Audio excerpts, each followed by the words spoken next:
Malam ini kita mulai kursus baca kitab Nahwu Shorof Kampung Kitab Kuning untuk kelas pertama. Jadi, sekedar pemberitahuan, kelas ini akan dilakukan rutin tepat jam 18.00 dan insya Allah nanti di hari ke-24 akan selesai sampai ketentuan yang sudah ditentukan.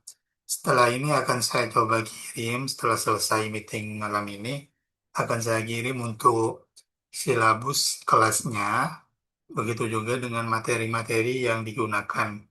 Jadi sebelum sebelum masuk kelas atau sebelum pertemuan, kami himbau bagi teman-teman untuk setidaknya membaca terlebih dahulu materi yang akan diterangkan. Jadi nanti ketika sudah di kelas, sudah di meeting or Zoom, teman-teman cuma tinggal memperhatikan dan mengingat kembali. Dan kalau misal ada keterangan yang nggak dipaham, maka bisa langsung ditanyakan. Untuk keterangannya, nanti akan saya coba terangkan saya sebisa mungkin, sejelas mungkin. Atau kalau nanti ada yang tidak paham dari teman-teman, itu nanti bisa ditanyakan di luar Zoom.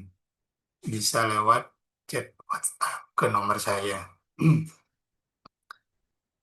Hmm, sebelumnya, perkenalkan nama saya Zainal Abidin. Saya dari Jember yang akan menemani teman-teman dalam kursus kali ini. Bismillahirrahmanirrahim. Kita mulai. Babul Kalam. Pelajaran hari ini mengenai kitab Imriti dalam bab kalam. Jadi bagi teman-teman, bagi orang yang tidak belajar baca kitab, itu hendaknya terlebih dahulu mengetahui unsur-unsur dalam kitab itu sendiri. Sebelum saya jelaskan, sebelum itu saya coba terangkan secara singkat. Jadi dalam susunan Arab itu ada namanya kalam yang terbagi nanti menjadi tiga, yaitu isim, fiil, dan juga huruf. Cuma itu saja pembagiannya. Dan nanti kita akan pelajari satu persatu mengenai isim, fiil, dan juga huruf. Kalamuhum lafdun mufidun musnadu wa kilmatun lafdul mufidul mufradu. Kalam menurut ahli nahwu adalah sebuah lafaz yang berfaedah dan tersusun. Sedangkan kalimat, yaitu lafaz yang berfaedah, mempunyai arti dan tidak tersusun. Ada satu syarat lagi yang ditinggalkan, yaitu olwatu dalam kurung berbahasa Arab. Jadi dari keterangan ini ada 4 poin yang perlu digarisbawahi. Kalam itu adalah lafaz yang berfaedah. Maksudnya berfaedah di sini itu memiliki makna, memiliki maksud, dan juga tersusun dari beberapa lafaz. Di samping itu juga berbahasa Arab. Mengecualikan dari 4 poin di sini adalah satu, lafaz-lafaz yang bukan berbahasa Arab. Misal, saya, kamu yang berbahasa Indonesia, itu gak disebut sebagai kalam. Kemudian tersusun dari dua kata atau lebih. Tersusun dari dua kata atau lebih. Jadi kalau ada kalam yang cuma tersusun dari satu kata, itu gak disebut kalam. Kemudian yang berikutnya adalah berfaedah, memiliki arti. Konteks berfaedah di sini, kalau bicara bahasa Arab, itu nanti kembalinya kepada susunan dari kalam itu. Kalam itu kalau dalam bahasa Arab, ini catatan tambahan ya. Kalam itu kalau dalam bahasa Arab itu ada kalam jumlah ismiyah adalah jumlah fi'liyah. Jumlah ismiyah itu susunan mubtada khobar. Jadi ketika suatu kalimat lengkap mubtada dan khobar, maka itu disebut kalam, sudah berfaedah. Atau jumlah fi'liyah yang berupa fi'il, fa'il, dan maf'ul. Itu baru dikatakan kalam. Contoh di sini misal ada lafaz daraba Zaidun Amrun. Daraba Zaidun Amrun. Lafaz daraba Zaidun Amrun ini merupakan contoh kalam karena sudah tersusun dari beberapa kata dan sini memahamkan. Maksudnya memahamkan di sini ini termasuk jumlah fi'liyah karena dalam fi'il ini sudah dijelaskan fa'il dan juga maf'ulnya. Doroba Zaidun Amron. Ini namanya berfaidah. Zaid memukul Amr. Beda nanti kalau misal cuma contohnya doroba memukul tanpa penyebutan fa'il ataupun maf'ul, maka di sini masih belum disebut kalam, tapi disebut kalimat atau lafadz seperti satu lafadz saja. Ini bisa dikatakan kalam ketika sudah lengkap susunannya. Kalau kalimat fi'liyah, maka susunan fi'il, fa'il, dan maf'ulnya. Kalau kalimatnya itu jumlahnya ismiyah, maka susunan mubtada dan khobarnya. Itu yang dimaksud dengan berfaidah. Atau ada contoh lain, dorobal masjid minal bait.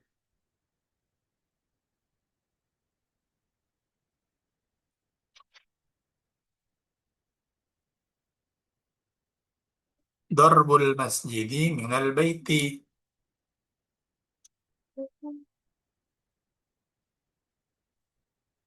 Al masjidu minal baiti.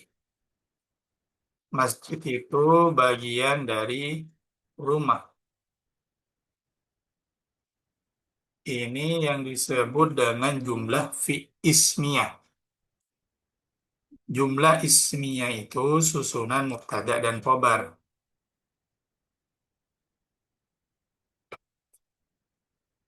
Jumlah ismiyah itu termasuk susunan mubtada dan khobar.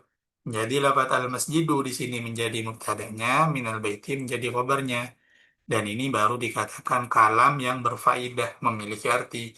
Kalau cuma lafaz al-masjidu, ada lafaz al-masjidu. Ini dikatakan kalam, bukan, ini bukan kalam. Kenapa?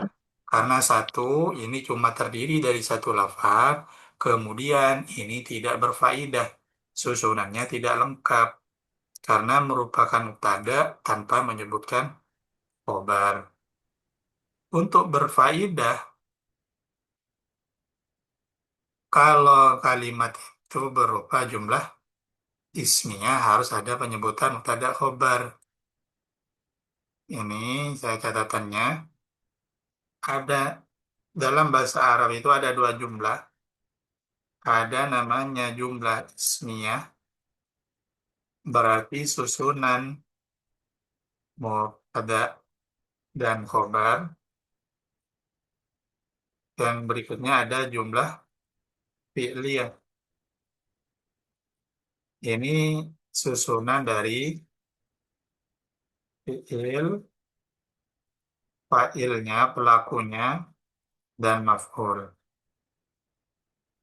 Kalau ada pertanyaan mubtada itu apa, Ustaz? Khobar itu apa? Itu nanti akan dijelaskan di pertemuan-pertemuan terakhir. Cuma ini sebagai penjelasan mengenai lafaz berfaedah. Jadi berfaedah di sini harus menyebutkan lengkap antara mubtada khobar, fi'il fa'il dan maf'ulnya. Kemudian lismin wa fi'lin thumma harfan tanqasim wa hadhihi thalathuha hiyal kalim wal qawlu lafdun qad afada mutlaqa wa kum wa qad wa inna zaidan irtiqa.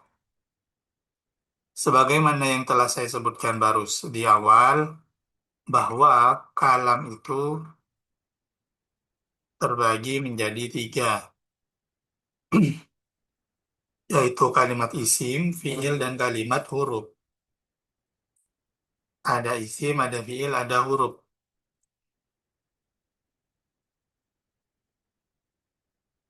Wahadi thalathuha wal kalim, atau ketiga ini bisa kita katakan sebagai kalim.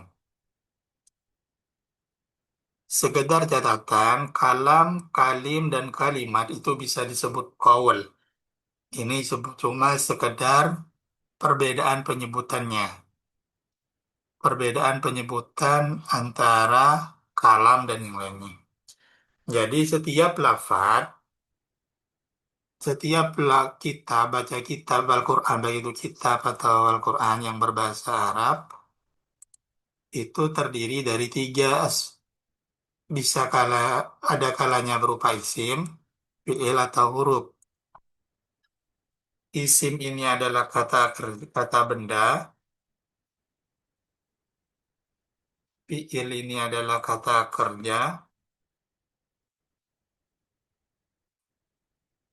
Untuk huruf selain isim dan fi'il, baik itu kalimat penghubung atau amil atau kata tanya dan yang lainnya.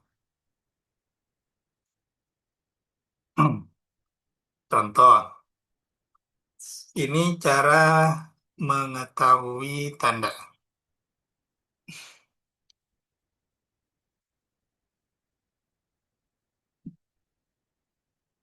Wal ismu bit tanwini wal khafdi urif wa harfi khafdin wa bila min wa alif.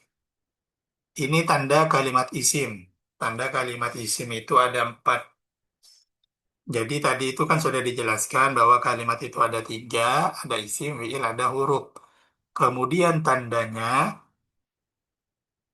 kalimat isim memiliki empat tanda. Yang pertama tanwin, qolamun, masjidun. Setiap lafadz yang bertanwin itu adalah kalimat isim.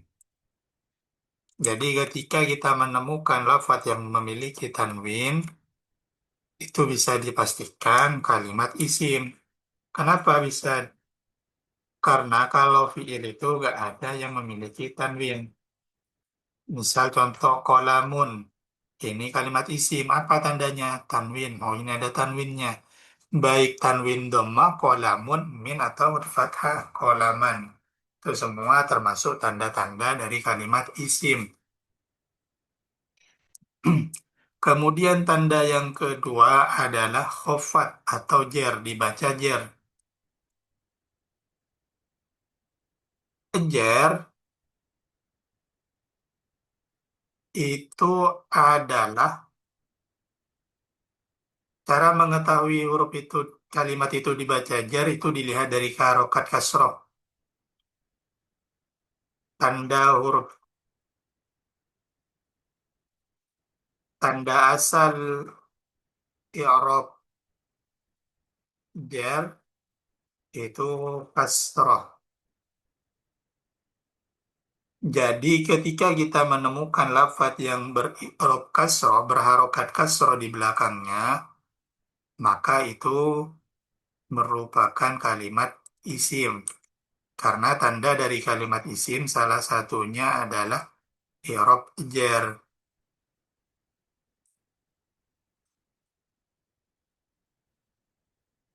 Contoh, min baitin.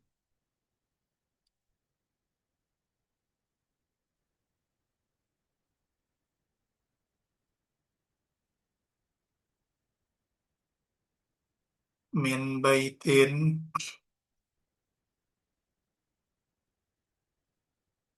ini lafadz min baitin merupakan huruf baitin di sini adalah kalimat isim. Kenapa baitin kalimat isim? Karena di sini i'rabnya i'rab jar, tandanya ada kasroh. Tandanya kasroh, i'rab jar. Makanya lafadz baitin di situ dikatakan sebagai kalimat isim. Di antara penyebab i'rab jar itu ada tiga. Kemasukan huruf jarnya ini min, nanti ada keterangannya di belakang.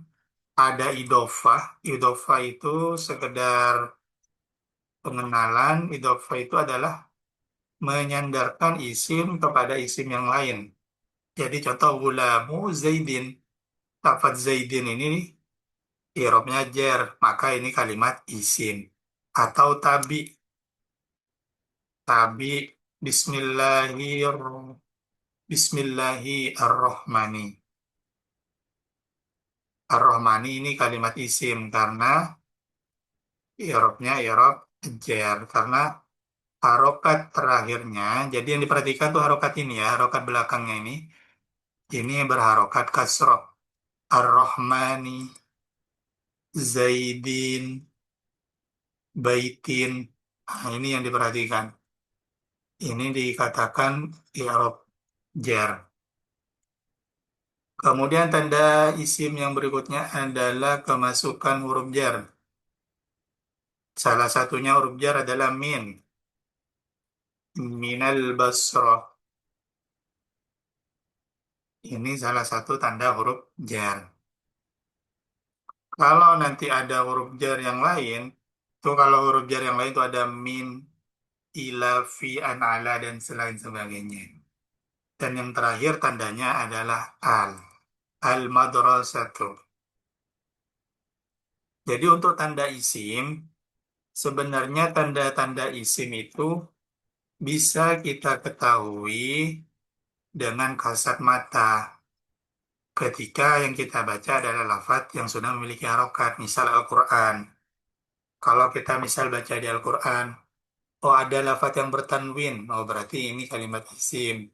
Atau ada lafaz yang didahului oleh al, oh ini berarti kalimat isim. Begitu juga tanda ketika di kasroh, ketika ada lafaz yang berharokat kasroh, maka itu bisa kita pastikan merupakan kalimat isim. Ada pertanyaan sebelumnya, sebelum dilanjut?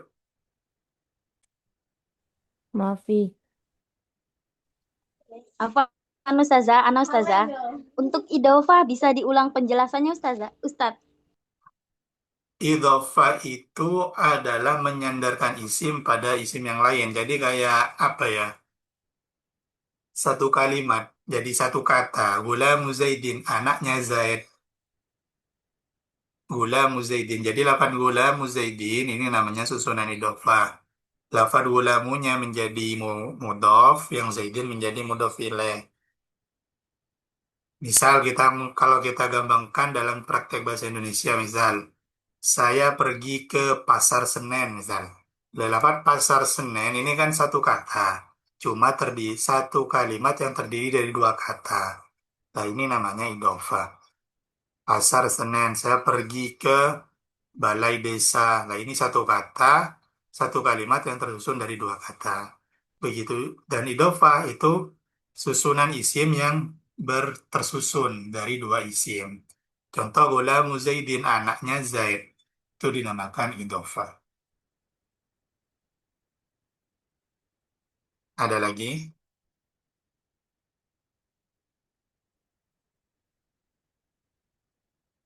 Untuk pertemuan pertama ini materinya nggak terlalu banyak. Cuma membahas mengenai kalimat isim fi'il. Wal fi'lu ma'rufun biqad wasin wa ta'i ta'nisin ma'at taskin wa tafa'alta mutlaqan kaji'tali wan nuni wal yafif alan nawaf ali. Kalimat fi'il memiliki 6 tanda. Yang pertama qad, yang kedua kemasukan sin, yang ketiga tak sakinah atau tak fa'il, yang kelima nun taukid, yang keempat ya muannas mukhatabah. Untuk tanda fi'il ini lebih sulit saya rasa daripada tanda isim. Nanti memang ada penjelasan lebih panjang mengenai tanda-tanda fi'il.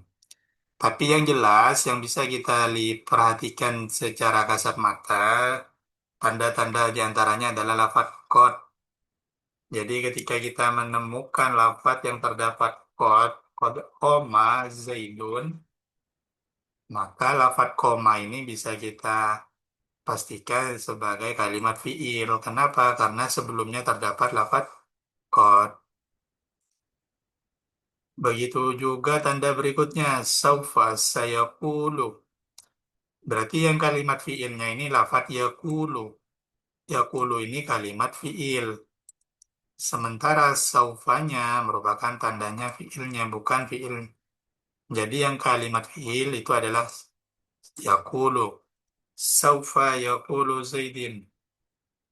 Atau misal di Al-Quran, sayaqulu sufaha'u minan nas. Tuh, contoh kalimat fiil yang didahului sin. Atau tak ta'anis sakinah. Qamat. Tak ta'anis sakinah, ini adalah taknya ini ya. Kemudian fiilnya adalah lafaz koma. Koma ini yang menjadi fiil. Sementara tak ta'anis sakinahnya kali merupakan tandanya. Jadi misal Qad qamat Fatimah. Qamat Fatimah tuh ini artinya Fatimah berdiri. Apa yang dimaksud dengan qamat Fatimah? Tak tanis sakinah. Tak ini adalah tak untuk menyesuaikan kalimat fiil ketika fa'il atau subjek pelakunya merupakan perempuan. Misal lafaz qala Zaidun, karena Zaid itu laki-laki, maka gak perlu tambah tak taskin. Beda kalau misal Qolat Fatimah tuh baru nanti ditambahkan tak. Tak yang dibaca sukun. Atau yang bisa disebut tak taknis sakinah. Qomat Fatimah tuh. Ada juga namanya tak fa'il.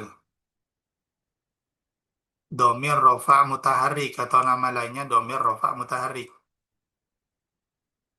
Fa'alta lah. Yang kalimat fi'il tuh fa'alanya. Sementara tanya ini yang disebut dengan tak fa'il. Misal contoh kalau di Al-Quran kita ada contoh an'amta itu termasuk tak fa'il.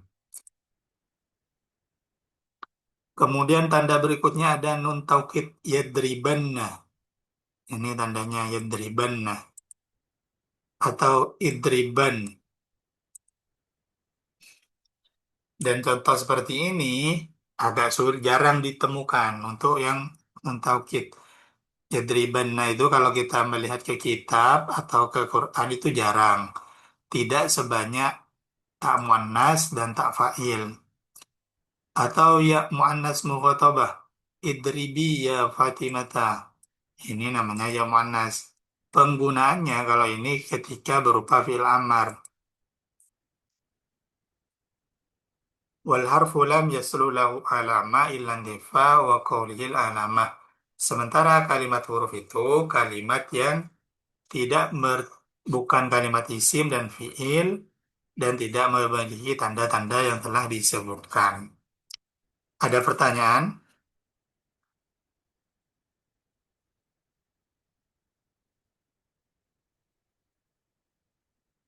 Ada pertanyaan mungkin? Ini masih di dasar ya, maksudnya mungkin dari teman-teman udah pernah belajar sebelumnya, jadi merasa materi ini udah bisa dipaham.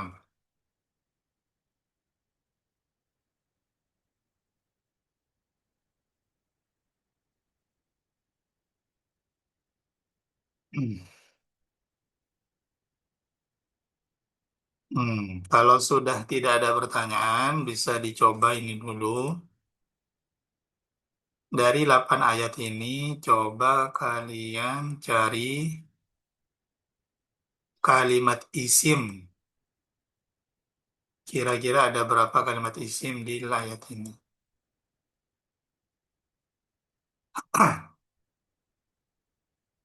Dari ayat 1 sampai 3 dulu. Ada berapa kalimat isim di sini yang kalian temukan?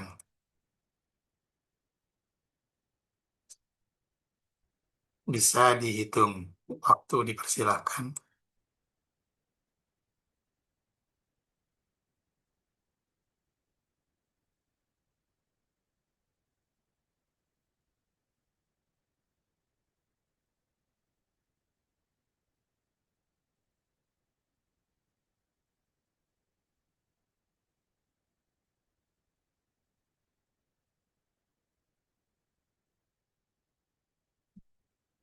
Ada yang sudah menghitung?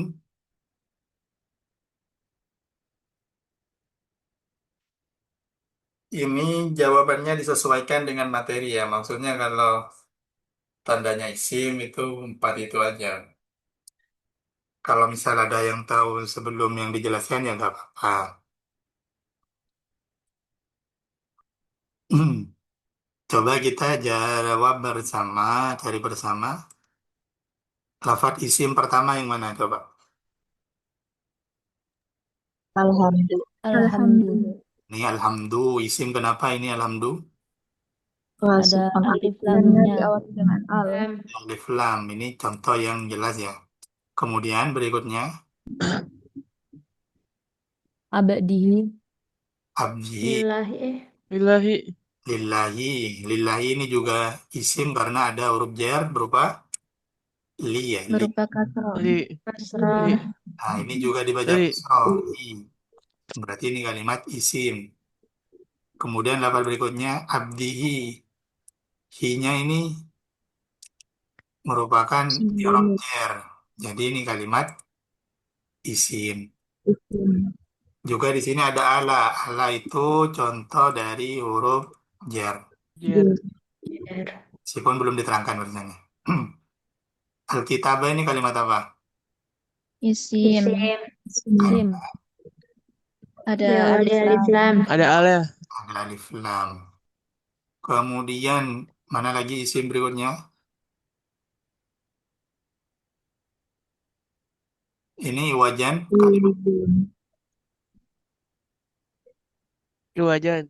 Iwajan ini kalimat Isim. isim karena ada Tanwin. tanwin. Tanwinnya. Kalimatnya bertanwin. Qayiman kalimat Isim. Isim. qayiman ini isim karena ada tanwin. Terus Baksan. Ba'san. isim syadid. Syadidun. Isim. Isim. Sebenarnya di sini juga ada kalimat fiil kayak ijalu ini fiil, tapi kan masih belum diterangkan. Walam yaja'al ini salah satu tanda. Cuma keterangannya belum. Yaja'alu. Tanda apa ya? Tanda diawali. Tanda itu kalimat fiil selain yang dijelaskan barusan. Itu misal satu. Tanda lainnya diawali huruf iya, nun, ta, atau alif. Yaja'alu. Contoh ini yubashiru ini diawali ya. Kemungkinan besar ini fiil. Jadi meskipun kita agak tahu artinya, itu kita bisa menerka-nerka. Yubashiru ini ya, ya maluna ini juga didahului ya. Berarti ini kalimat fiil. Fiil. Ini bisa dijadikan catatan tambahan. Anna lahum as-solihati ini isim karena beral. Ajron kalimat isim karena Tanwin. Tanwin. fihi abadan. Fihi ini huruf jar ya, fi huruf jar. Wa yundiru ini sebagaimana yang diterangkan yundiru berarti kalimat Fiil. fiil. Yundiro ini kalimat fiil karena diawali huruf iya. Iya, Ya. a, nun atau alif. Tapi kalau itu di Quran jarang, kebanyakan iya dan tak. Qalu ittakhadullahu waladan kalimat Isim. karena bertanwin. Tanwin. Ilmin tanwin. Di abaihim kalimat apa ini? Abai kalimat Isim. Isim. isim karena Huruf jar. Huruf jar. kasro dimasukkan huruf jar atau i'rab jar karena i'rab khofat. Nah ini udah dijelaskan kaburat Fiil. Fiil. ini masuk tanda yang mana? Ta'tanis.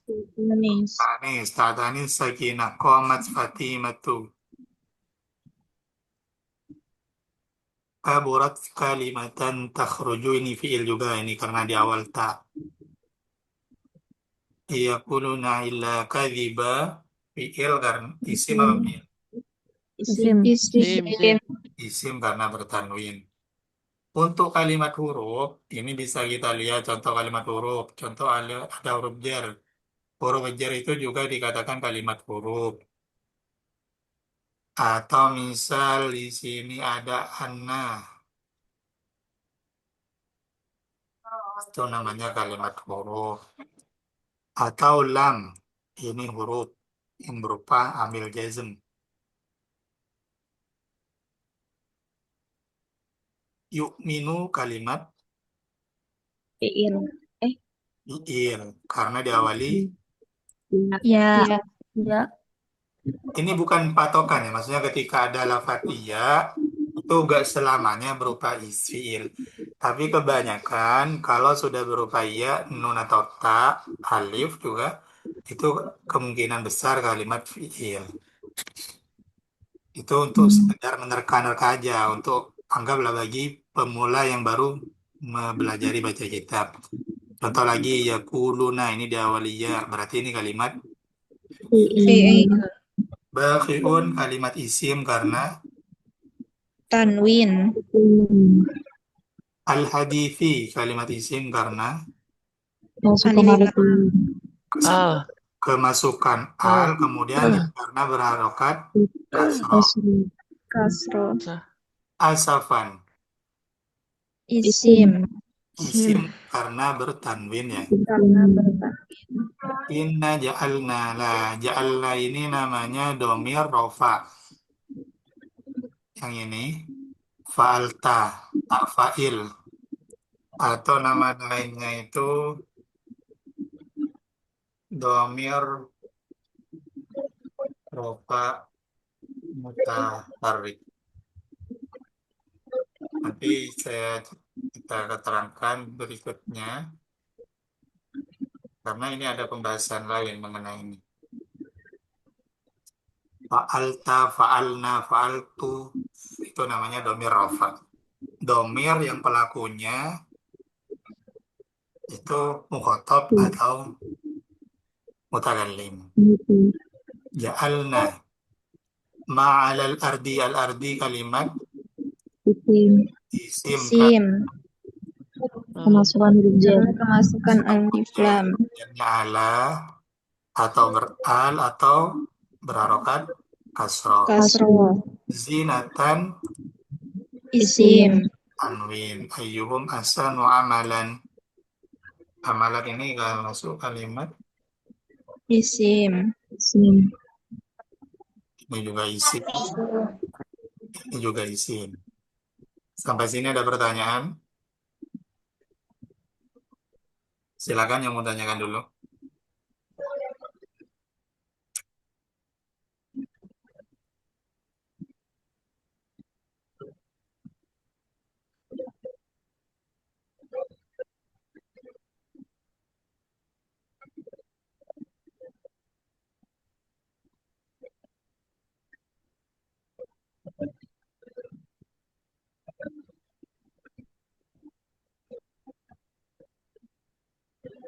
Kalau nggak ada pertanyaan lagi, untuk pertemuan malam ini saya cukupkan. Jadi nanti kalau tidak ada, kalau teman-teman ada kendala yang mau ditanyakan bisa langsung ditanyakan. Besok kita lanjutkan pembahasan di kitab Imritinya, di kitab Imriti untuk pembahasan bab berikutnya. Jadi setelah ini nanti kami coba share beberapa materinya dan bisa dipelajari terlebih dahulu. Pak Puan Himto, Ustadz, ya silakan. saya mau nanya, yang tadi kan disebutkan bahwa ciri-ciri isim itu kan yang kemasukan huruf jar itu ada tabi ya Ustadz. Nah itu saya kurang paham yang penjelasan tabinya. Tabi ini isim yang ikut atau bisa kita sebut sifat, salah satunya sifat. Bismillahirrahman, Allahi ar-Rahman, Allah yang. Jadi kalau secara arti itu menjadi sifat. Misal rojulun jamilun, laki-laki yang tampan. Stabi ini harokatnya menyesuaikan dengan lafaz yang diikuti. Bismillahi berarti di sini ar-Rahmani. Karena ini menjadi sifat dari lafaz Allahi. Kalau misal ini ada Allahu, maka nanti ini dibaca Ar-Rahmanu. Untuk tabi, ini penjelasan lebih lanjutnya untuk tiga ini. Tiga itu ada nanti di bulan kedua kayaknya, atau di materi bulan kedua, Imriti akhir. Ini cuma sekedar pengenalan saja. Ada lagi? Cukup Ustaz. Untuk pertanyaan lain mungkin nanti bisa ditanyakan ya, bisa kita diskusi di grup itu atau ada pertanyaan. Ini. Kalau udah gak ada, saya akhiri pertemuan malam hari ini. Semoga bermanfaat. Assalamualaikum warahmatullahi wabarakatuh. Waalaikumsalam warahmatullahi wabarakatuh. Ustaz. Assalamualaikum warahmatullahi wabarakatuh. Syukran Ustadz. Kenapa? Ada yang jawab. Tapi yang nggak.